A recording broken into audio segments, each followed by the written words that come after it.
ఇప్పుడు గత ప్రభుత్వం నడిపిన నాయకుల్లాగా జేబులో ఉన్న డబ్బులాగా నేను అట్లా కూర్చోబెట్టి చేసేస్తానని చెప్పి ఓట్లు వేయించుకోవడానికో చప్పట్లు కొట్టించుకోవడానికో ఒక మాట మాట్లాడి చేసేస్తాం అని మాట్లాడేయచ్చు. అంటే మేము మనసు పెట్టి పనిచేస్తాం.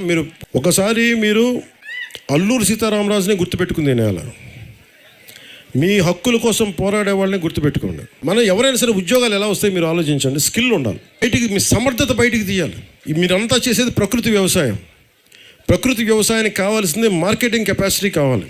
ఒక్క సెంటు భూమి కూడా వేస్ట్ అవ్వకుండా మీరు పంటలు పండించగలిగే స్థాయి కనుక వస్తే మీకు గంజాయి వైపు వెళ్ళాల్సిన అవసరమే ఉండదు. మీకు బాగుంటాయి. మీ ప్రతిభా పాఠవాల్ని బయటికి, మీ సమర్థత బయటికి తీయాలి. అందుకని ఈ ప్రభుత్వం పెట్టింది ఏంటంటే స్కిల్ డెవలప్మెంట్ మీద దృష్టి ఎక్కువ పెట్టింది.